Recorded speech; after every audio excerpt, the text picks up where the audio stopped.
there's two scenarios. One is, I can't believe this is happening to me. Yeah.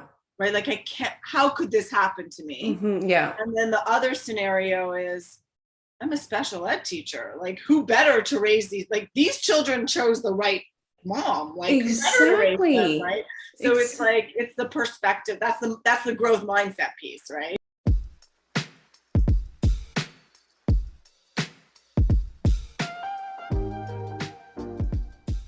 Welcome to I Think I Can podcast. My name is Luella Young. I am a woman who believes that we, like wine, get better with age. Age brings us wisdom, intuition, and a level of sophistication that is beyond the reach of youth. I am here to tell you that living a luxuriously rich and fulfilling life is in your reach. I Think I Can podcast will teach you to think differently in order to get different results. Allow me to show you how to do life effortlessly. This podcast is for the woman who is tired of playing by the rules of society, community, religion, parents, and partners. I Think I Can is all about becoming brave, authentic, purposeful, and strong. Listen weekly and you will find yourself living a life you could have only once dreamed of. Thoughts drive our physiology, so channel your thoughts with me into a life truly worth living. Enjoy the show. Hello, everyone. Welcome back to I Think I Can podcast. Today I have with me Shirlee Williams. Shirlee is both a yoga instructor and a mindset coach. And it was through her own experience on the yoga mat that provided her the insight that the two professions, mindset coach and yoga instructor, combined become a powerful catalyst to move people to live an unapologetic life. She also hosts her own podcast called Becoming, Real Conversations for Living an Unapologetic Life. So, Shirlee, welcome. Thank you so much for having me here. Okay, great. Now, I want the words unapologetic life, first of all, that sounds really yummy to me. Can you explain what you mean by an unapologetic life? What does that mean to you? It's such a great question, and it's something that I think about a lot. And many years ago, one of my meditation teachers said to me, if you were consistently keeping everyone else happy, inevitably, who are you disappointing? And it was myself. Yeah. Right? Like, if we're constantly showing up for everyone else, inevitably we're putting us second. Yeah. And I think society in general thinks that being selfish is like a bad term. Right. Right? But it's not. And I think being unapologetic is showing up for yourself because you truly want to be living a certain way, doing certain things, being a certain way, and we have to stop apologizing for that. Right. Like, we have to stop thinking like somehow it's bad that we want to be successful, we want to be famous, we want the perfect relationship, and a lot of times people are like, well, there's no such thing as perfect, but like, it's perfect for me. What do I want? What do I want? I want this incredible relationship. I want to be a millionaire. I want I want to be successful. And we're somehow embarrassed to say that. And so I think like that's the unapologetic piece. Right. Okay. How about speaking about a recent maybe client that you worked with as a mindset coach that that was very clear, perhaps. Could you do that and even combine how you used yoga and your coaching to bring her? Yeah. So you mean like how she was able to shift? Yeah. Yeah. So I have a client that I'm actually working with right now. And one of the things she came to me about is she's looking for a tribe of women, like friends, like she really, and her limiting beliefs and, you can't trust women. And throughout her younger age, she was bullied or, made fun of or lost friends or, all of that kind of stuff. And I think it's about putting yourself out there and being vulnerable for sure. We had a conversation about what would this tribe of women look like? Like, can you design it? Can you create it? Can you write it out as if you already are surrounded by these women? What would you want from them? And so to create a vision as if it's already happening. So that's like the first thing. And don't be afraid to ask for it. Like I want a tribe of women that I could tell anything to, and no one's going to talk about anybody else. And our stories are sacred, and the time we spend together is sacred, and we take quarterly vacations together. And, like just that, like, what do you see? And so the first step for me is always like, ask for what it is you want and be unapologetic about it. Because sometimes we're like, oh, well, that seems like greedy. Well, I can't ask for that. Like I can't go wait quarterly. Like I have a family, whatever, just ask for it, Yeah. And then, the yoga part for me is it's great to have these conversations, but how can we embody it? So in a yoga practice with this particular client, let's say, I'm asking her to be vulnerable. I'm asking her to open her heart and ask for what she truly desires in her girlfriends, like in this tribe of women that she's creating. So the yoga practice, the theme might be about opening your heart. And then the poses that I choose might be heart opening poses. So laying over a bolster or a block and opening our hearts, and maybe doing like a back bend that's scary and heart opening because it's scary to show up vulnerable.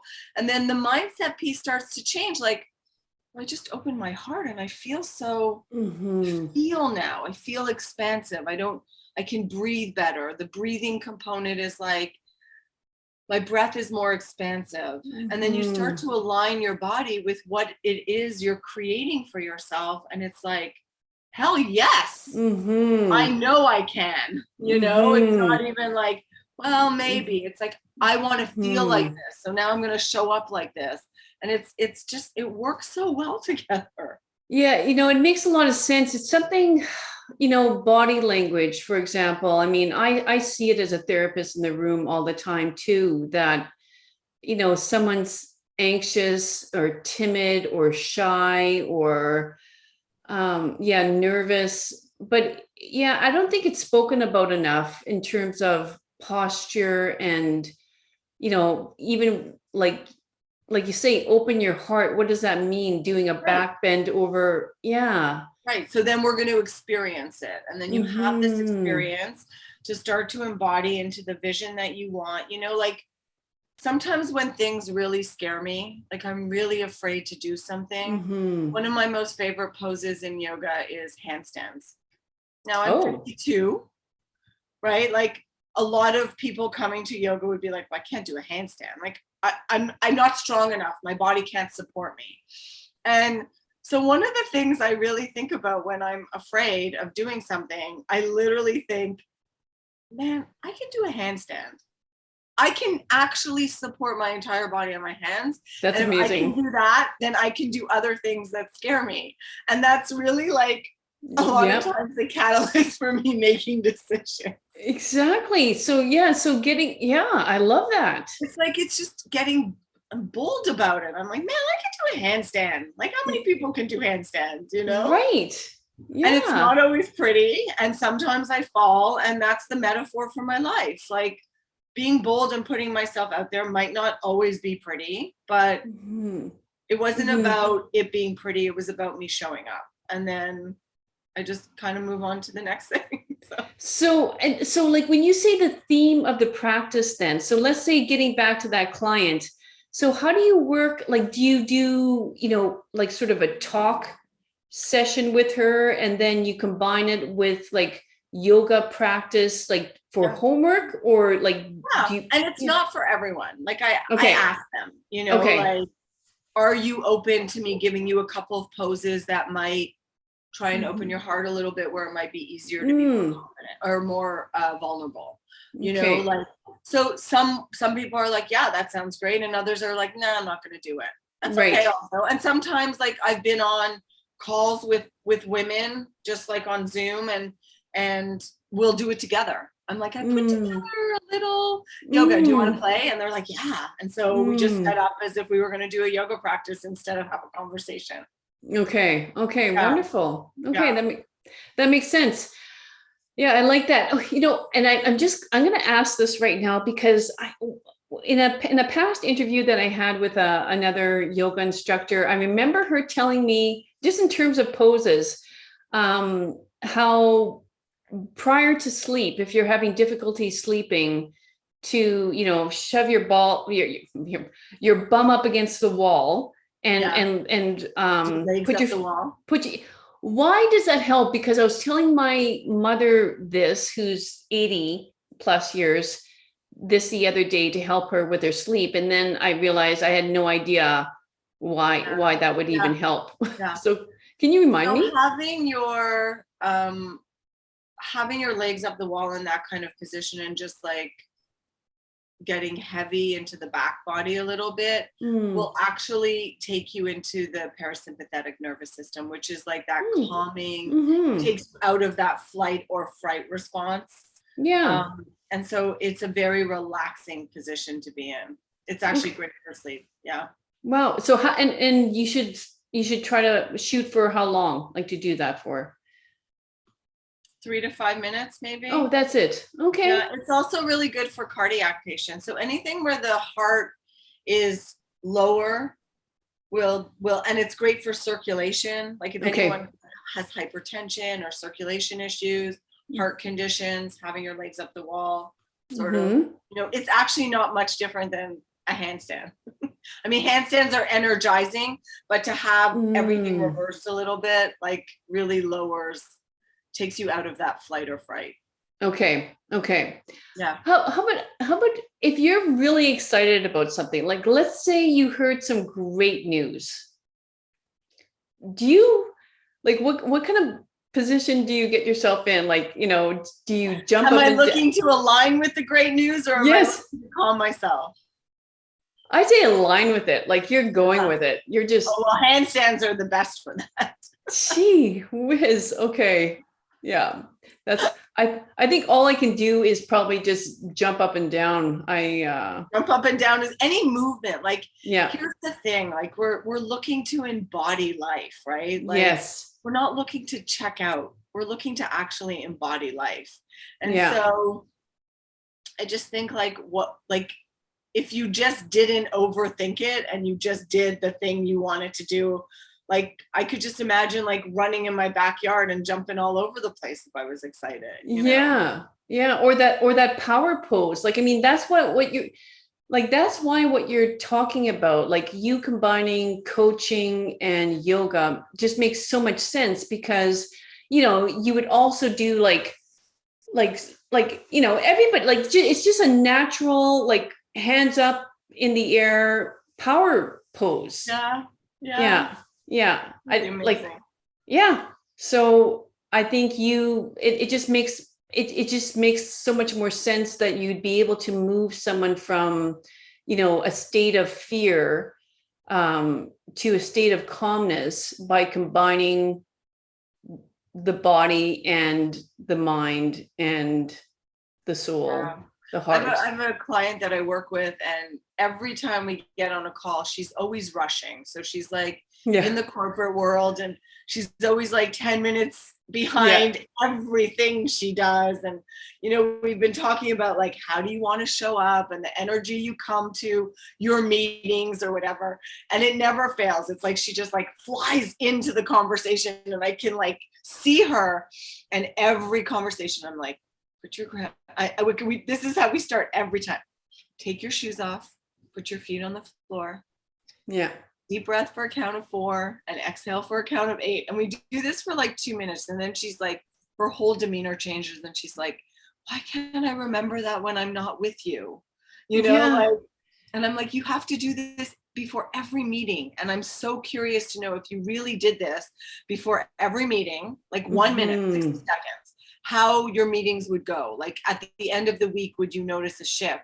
And she's still yet to show up and do that, except for my call. And I'm like, we're not talking until we do this thing. You know, it's so interesting. But Shirlee, like, that's a great example though. Like, I mean, is that really possible to change that person? Because aren't you also saying like, that's who she is? Like, well, and so that's a great question.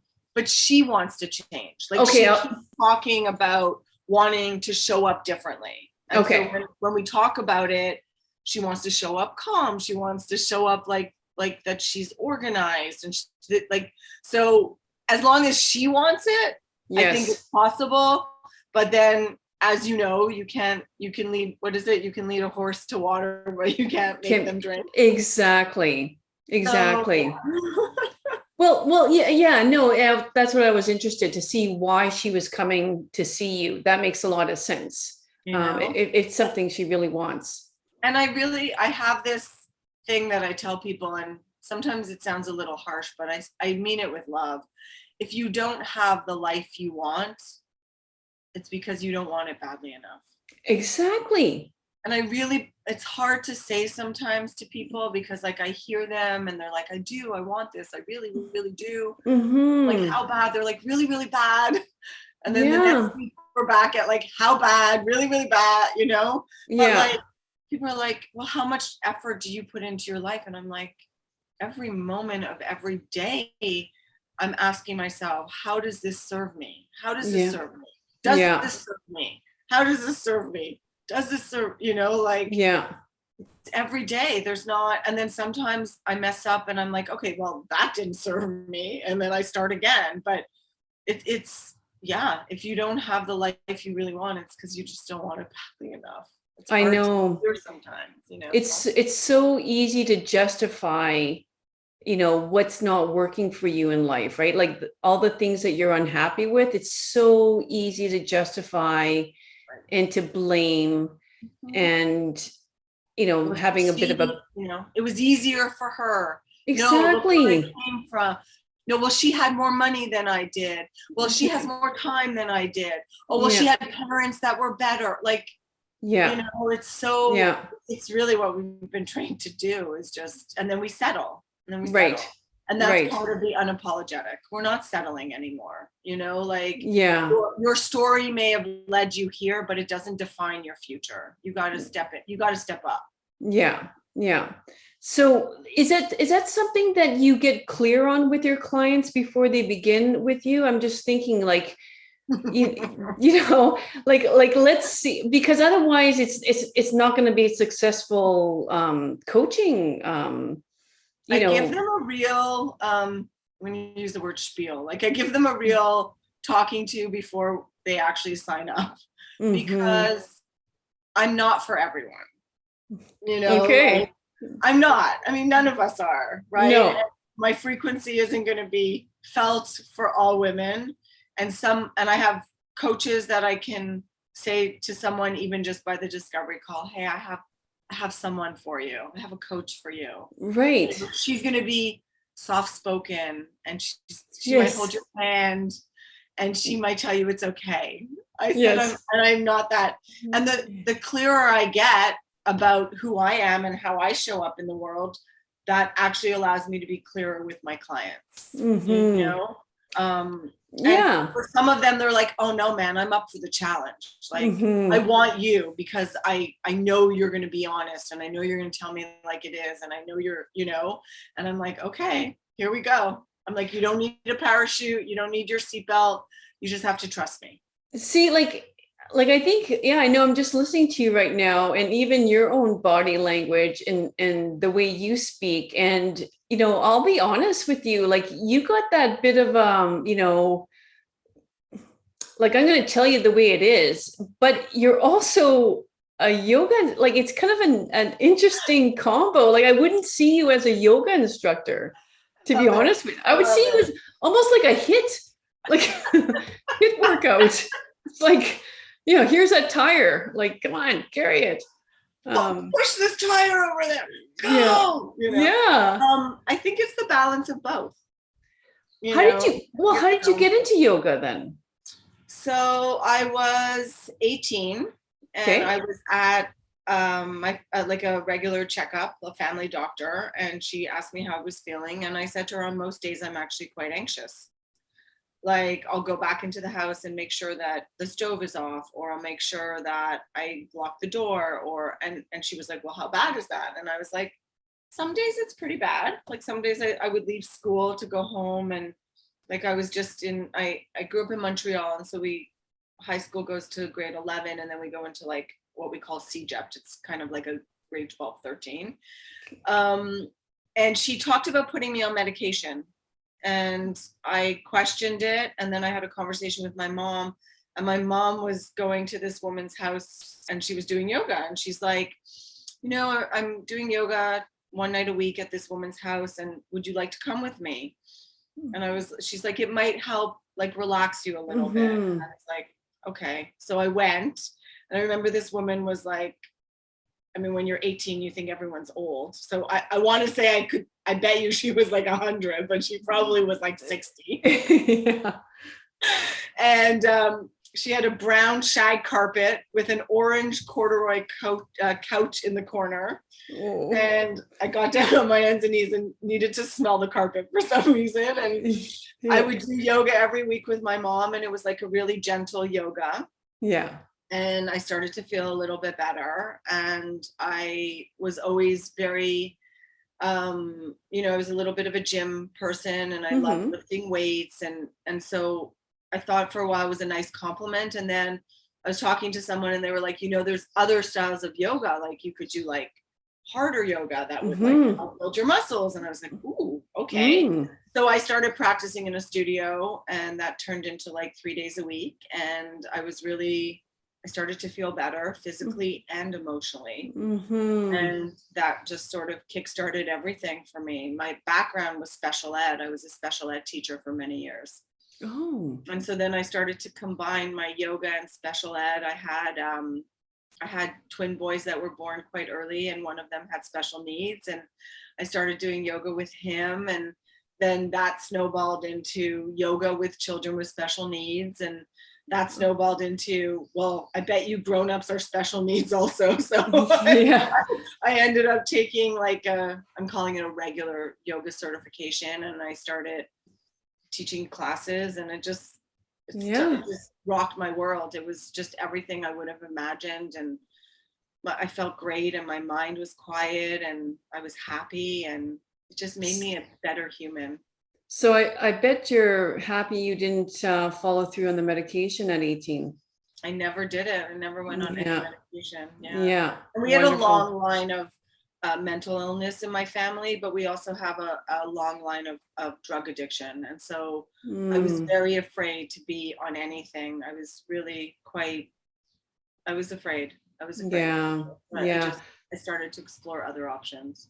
Okay, well, good for you to have that insight. And so when you say drug addictions, like alcohol, or do you mean? There's alcohol, there's drugs like cocaine. Yeah.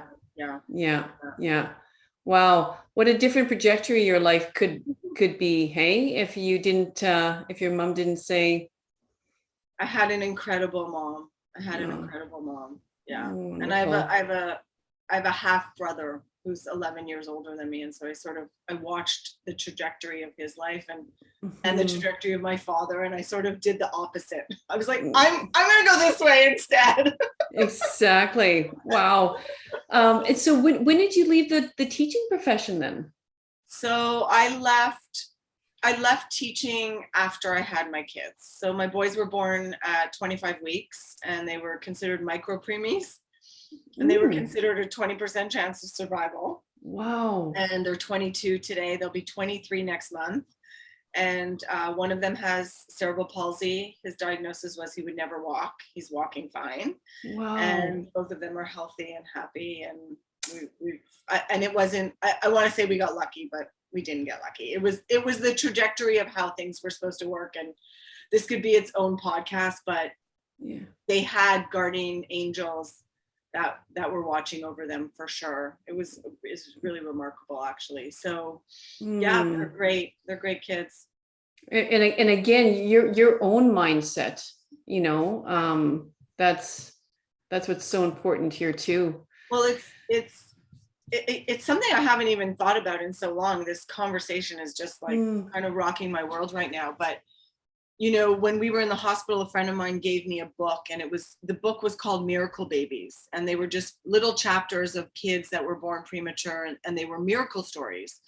But all of these stories ended up with kids in wheelchairs or feeding tubes or severely disabled, but they were alive. Like that was for the parents, that was enough. And from the moment the boys were born, I never thought that was going to be enough. And I was like, I don't even want to read these stories because these are not my stories.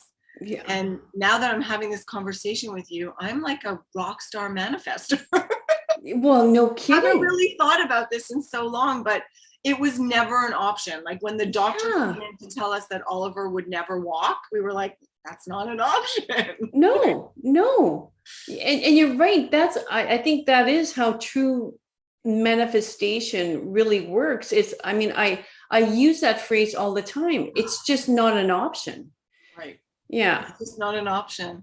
No. And so it wasn't an option. And Oliver walked when he was almost 5. So it was quite delayed. Thank God, because I would never have been able to handle both boys moving in different directions. I see a blessing. Oliver, I could put him down somewhere and just know he'd be waiting for me when I came back. Yeah. So that's and then when the boys were born, that's when I stopped teaching, and I was home, and then I started teaching yoga a little bit and working with children with special needs, and then I didn't want to be in the special needs field anymore. I was raising my own children, and that's kickstarted me into teaching yoga. Yeah. Interesting. Wow. Yeah, it's funny. It's true. Like we all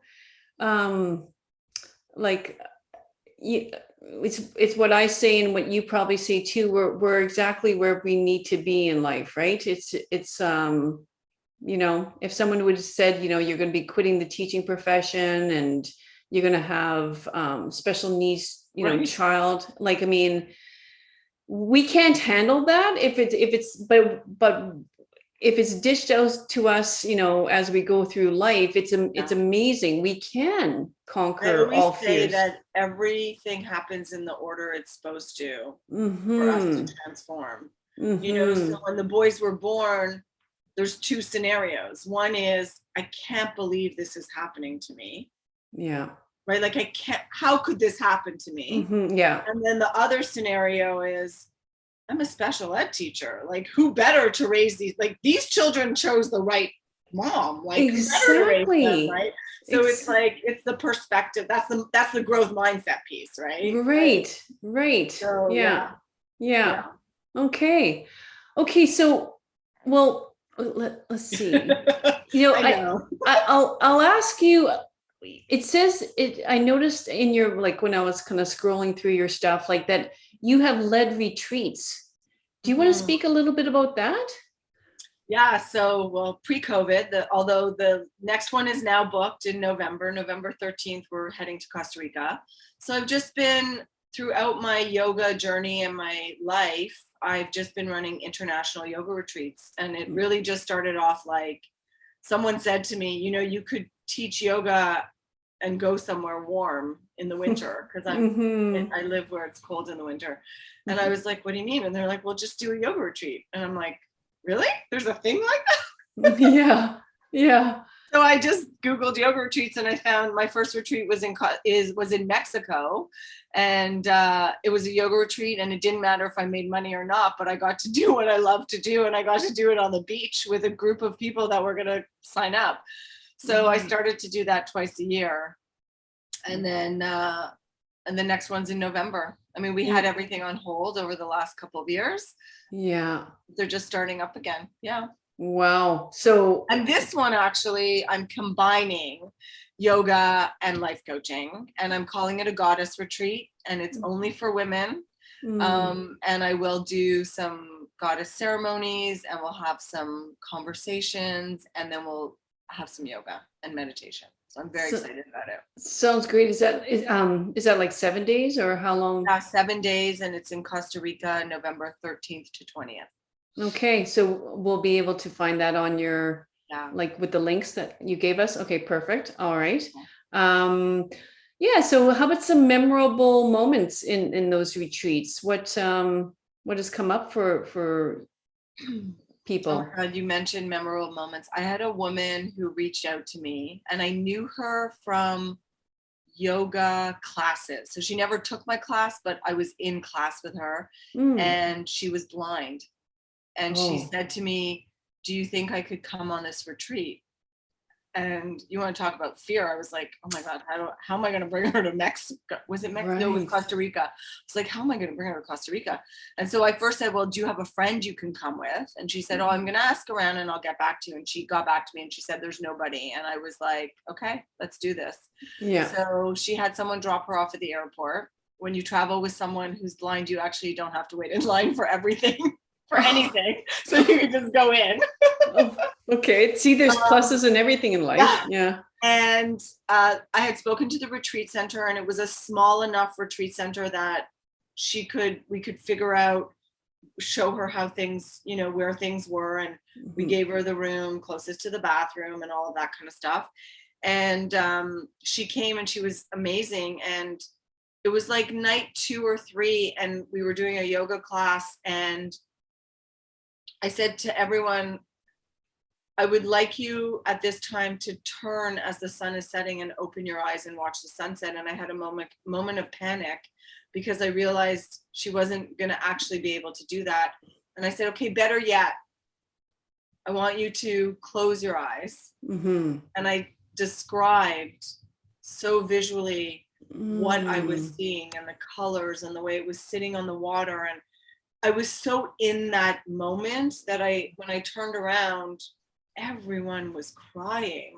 And I thought, I just want to rest in this space. And it was one of my most defining moments of any retreat I've ever led, was just being able to have those experiences with her and not take that for granted, be able to hold something in your mind's eye it was just such a powerful, I mean, there's so many good moments when you immerse yourself like that for 7 days together, but that's one of them that really stood out for me. And what did she say afterwards? She said, I think I just had a yoga orgasm. Yeah. Well, it was really beautiful. That's, that speaks to what you began discussing in this episode as well, is that, that one other client who wanted a group of, to be in some sort of sisterhood, right? And that's what another thing that these retreats do, is to provide. Sure. And as people like buy in, like I have conversations and they're like, I think I'm going to register. They're coming from all over, and there's always a moment like, God, I hope everyone plays nice together on the beach. Right. Like I had a woman the other day, and she's in her 60s, and she said to me, like, well, who has signed up? Are they young? Like, how young? Like, what's the age group? And I was like, well, I'm 52. So, but I have a 30-year-old coming, and and then I have a mom who just messaged me and said she has a 17 and a 19-year-old daughter. And she's like, could I bring my daughters? And I was like, oh my God, yes. Like, yes. What a gift. And I said to her, like, I wish these were around when my mom was alive. Like a trip like this together would be so incredible. And so it's just amazing, the women that come together. It's the group that's exactly supposed to be. It happens every single time.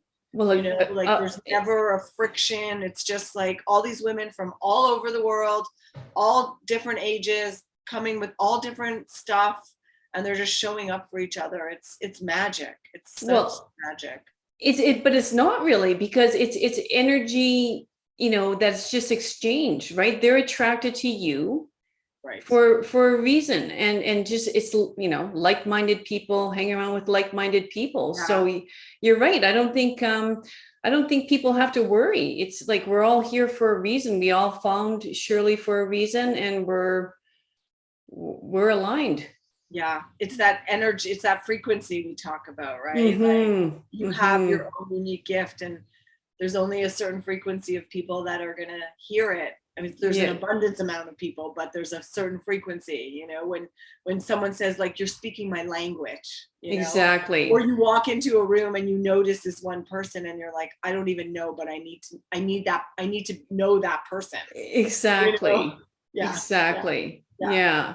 So, okay, perfect. And how about maybe just what what is your memory of, I mean, if you can define one of I think I can moment where like, I mean, I know what we say it all the time, that we're constantly faced with fears and we overcome them. But is there one memorable moment? I mean, you've listed a few of them, even just having your boys, but is there? I know you, before we logged in, you said, I'm gonna ask you, I think I can moment. And I was like, oh my God, there's so many. But you know, here's the cool thing about I think I can, which I love, by the way, is you think you can, and then you do it, and then there's a next level of I think I can. Mm-hmm. You know, like, so that I think I can keeps growing and growing and growing. And like at the beginning, it might be like, I think I can get out of bed today. Yes. With that. Oh, I think I can get dressed today. Like, right. And Yes. so I think for me, it just keeps expanding. And it's like one of those quotes is like, you're going to wonder how you are going to do it until you wonder how you did it. And I think that's the I think I can moments, you know, exactly. and they just keep expanding. So I have, you know, I think I can have these babies. I had been on bed rest for 7 weeks in hospital, and then I know I can, right? Because that happened. So now I know I did it, and I think I can raise children with special needs. Well, now I know I think I can build this coaching business to $1 million. Yes. You know, and so every time I'm afraid or I'm doubting myself or any of my stupid limiting beliefs come back that aren't even true things anymore, I'm like, okay, I'm going to keep going because I think I can. And then I think I can turns into I know I can. And I'm like, oh, look, now I'm doing it. Oh, I wonder how I did that. Yes. Yeah. Oh, it's also true. And every time it's like, I think what you're saying, it's what we said before. It's not an option to do anything. Like, okay, you're right. Like, I am going to have these boys. It's not an option. Yeah. You know, I'm not going to be on bed rest for the rest of my life. They're going to be here. And then when they have a disability, I am going to raise these boys and have a wonderful life with them because there is no other option in my mind. It's funny. I signed up for a half marathon, which is wow. I mean, congrats. We just met, but it's pretty funny because I keep saying I'm not a runner. I have to stop saying that because I am a runner because I'm running. Yes. And this training of this half marathon has become like this whole metaphor for my life. But I was talking to somebody else who's like similar age, and I said to her, you know, I just signed up for a half marathon. We were just talking, and she said, oh, well, you and I don't have runners' bodies. Like, I sure hope you don't get injured, was what she said. And I said to her, don't put your limitations in my psyche. Exactly. You know? Yeah. So here I am training for this half marathon, which is actually really good for me because I used to be this like crash and burn person. You could probably just tell by having this conversation. I'm all or nothing, and I go in and then I'm like, you know. Yeah. So this is now, because there's a process to this. It's like patience and slow and steady, and you know, you got to listen to what the coach is saying, which my partner happens to be the coach, so that's a whole other, you know, you got to listen to what they say. No kidding. So it's funny, but yeah. Oh, wonderful. Like, you've inspired me. I used to run half marathons all the time. And I still, I know, I've never gone back to the gym since COVID. And I just was thinking this morning and many other mornings, like I do a little routine in my garage, that I adopted through COVID, of weights and stretching. But so often, and I was thinking of this just this morning, Shirley, like I'm standing there doing nothing, and I'm kind of like, oh, okay, no, like get back into it. In other words, I'm sort of daydreaming. I don't like calling it daydreaming, because to me it's very purposeful. I'm thinking, and I'm thinking something because it's on my mind, and I'm going to pay attention to it. But see, that's the beautiful thing about running, and I always felt that way. It's sort of like you're moving, but you're in your zone, you're in the flow while you're doing it. And it's always like planning your day or thinking through a problem, and it's beautiful. I call it meditation in motion. Exactly. Yeah. So okay, one other thing, and because we're want to be mindful of time, is could you just speak about breath work and the importance of breath work? There seems to be, lots of different types of breath work. And so breath work seems to be like, I don't know if it's just at the forefront for me right now, because that's like where sometimes like your focus goes, and then all of a sudden you're like everywhere there's breath work. It's like, you're trying to get pregnant and everyone around you's pregnant. You're trying to stop smoking and everyone around you smokes. It's like, what you bring to your thoughts become, your reality. I approach it from a yogic standpoint. I know there's lots of other like somatic work and all of that. So I approach it very much from a yogic standpoint. But for me, breath work is a couple of things. One is certain types of breath work will do certain things. For example, if you pause at the top of an inhalation and you're holding it enough, the cells rally for more oxygen, which will increase the capacity of your lungs.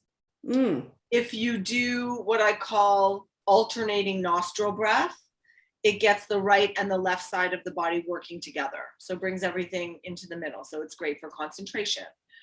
If you do like a cleansing breath, it would be good if you had a cold or allergy seasons, or it's a heating breath.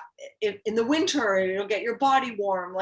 So there's all of that. But that's all the great benefits. And there's like scientific evidence on what happens when we breathe.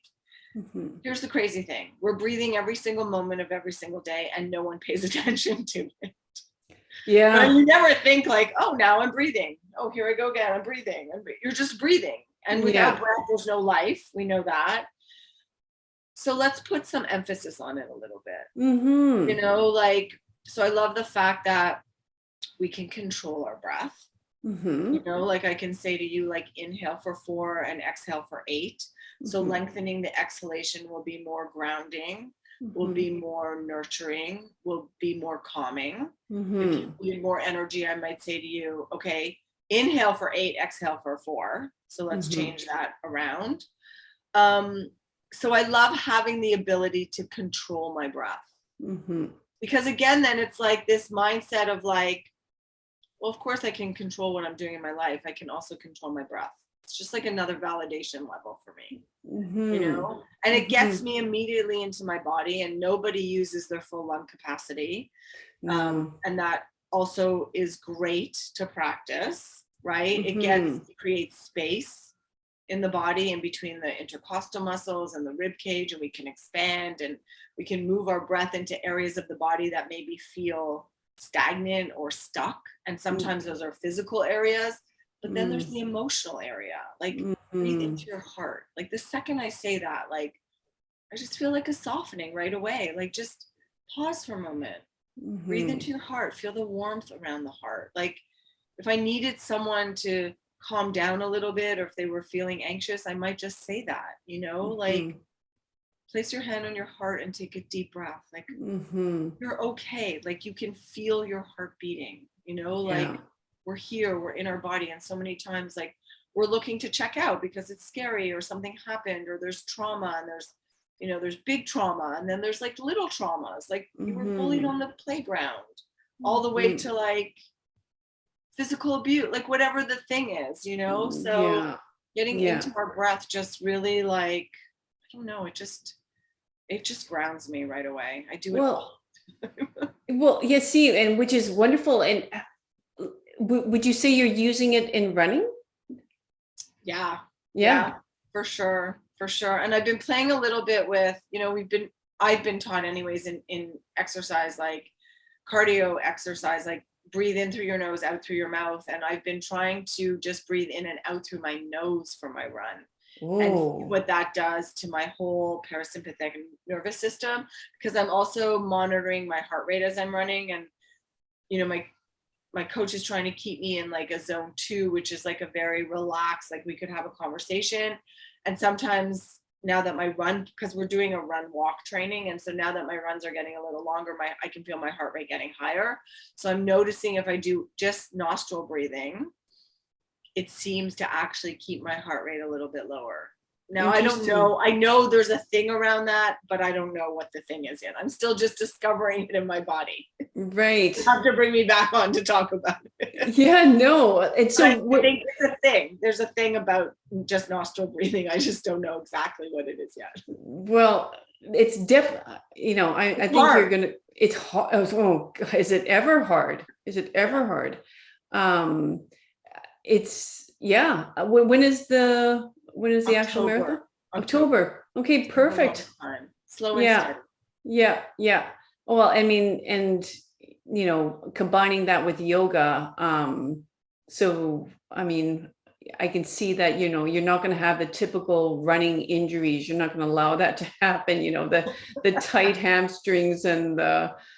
No, but I can feel my body getting tighter, which is interesting. Mm-hmm. But the truth is, I actually will benefit a little bit from my body being a little tighter, because it's like anything. You practice a sport, dancers, hockey players, whatever the thing is, if you're only doing that, there's going to be a little bit of out of balance, right? Right. So that's why I lift weights. Like people are like, what do you do? Do you just do? I'm like, no, it's a very, especially now in my 50s, it's a very balanced program, mm-hmm. because my body is so mobile, and mm-hmm. hypermobility is going to cause injury also, right? Oh, good point. So I feel like my hamstrings feel a little bit tighter, but now my hips are feeling a little bit better, which is interesting. So I'm paying attention to that. Yeah. Okay. Yeah. All right, Shirlee. Well, I think we covered a lot of topics, and yes, and it's fantastic. Well, it kind of speaks to what you do, movement plus controlling of the breath, which I think, like you say, it grounds me. I think it's becoming conscious of the breath. I think it's the number one way of taking control, of our bodies and our mind. Like I always, when I work with highly anxious people too, I say, it's the best, cheapest, fastest, simplest way of, right? It's just like, it's the breath. It's everyone has availability to it. And it's just like, there's nothing better than to slow your breath and to hijack or biohack, whatever you want to call it, your nervous system. Yeah. And it can be done anywhere. You don't need equipment. Can be done anywhere. Exactly. Yeah. So, all right. Well, I'll let you get on with your day. And thank you so much. This has been so lovely. I can't wait to have you on my podcast. Yeah, me too. That's our next schedule. Well, let's talk. Okay. For sure. Thank you. Okay. Have a great day, Shirlee. Thanks, you too. Okay. Bye-bye. Thanks once again for joining me on another great episode of I Think I Can podcast. If you liked it, please subscribe below so you don't miss out on any future episodes. And until next week, treat each day like it was your last, because each new day is a privilege that we shan't take for granted. Cheers and have a great week. Bye-bye.